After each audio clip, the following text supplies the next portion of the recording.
میں نے YouTube channel بنایا ایزی ہیل کے نام سے، یا فیس بک پہ اپنا گروپ تشکیل دیا، تو مجھے بہت سارے احباب اور بہنوں کی طرف سے مشورہ ملا کہ میں کیا کروں کہ میرا پیج پرموٹ ہو۔ میں بہت شکر گزار ہوں آپ کے مشوروں کی اور وقت کی، لیکن مجھے وہ حدیث یاد آتی ہے کہ جس میں اللہ تعالیٰ سے جبرائیل کو بلا کے بتاتے ہیں کہ وہ کس کو لائک کرتے ہیں، اور آسمان کی ایک لائک اہل زمین کی ملینز لائک پہ بھاری ہے۔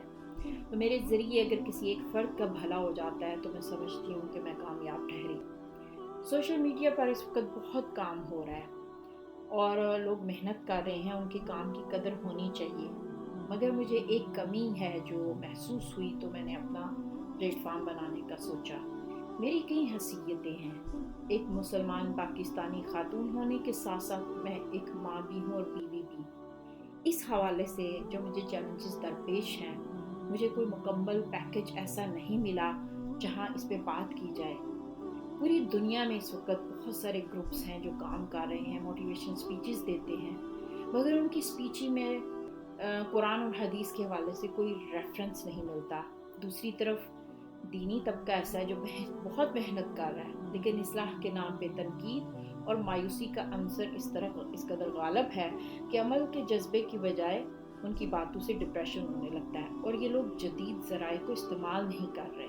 اس طبقے میں کمی ہے، اور جہاں پورا پیکج موجود ہے، یعنی دین کی تعلیمات کے ساتھ موٹیویشن بھی جمع ہے، تو بات کرنے والے حضرات مرد ہیں۔ اس سے اجنبیت پیدا ہوتی ہے۔ اس میں مسلمان خواتین کی تعداد آٹے میں نمک کے برابر ہے، جبکہ لاکھوں باصلاحیت ایسی خواتین موجود ہیں جو یہ پیکج دے سکتی ہیں، اور انہی میں میرا نام بھی شامل ہے۔ میں کوئی پروفیشنل نہیں ہوں، لیکن خیر بانٹنے کا جذبہ رکھتی ہوں، نیت اچھی رکھتی ہوں، اور آپ کو بھی دعوت دیتی ہوں کہ اللہ تعالیٰ نے یقیناً آپ کو کوئی صلاحیت دی ہوگی، ہو سکتا ہے آپ اچھی تحریر لکھ سکتی ہوں، تو میں آپ کو دعوت دیتی ہوں کہ آپ بھی ایکشن لیں، ہمارے ساتھ چلیں، ہم مل کے خیر بانٹیں گے۔ اللہ نے جو صلاحیت دی ہے اس کی مخلوق کے لیے اپنے وجود کو نفع بخش بنائیں، اس سفر میں ہمارا ساتھ دیں، اور یہ کام آپ کو آج ہی سے شروع کر دینا چاہیے۔ ہم سے رابطہ کریں۔ بہت شکریہ۔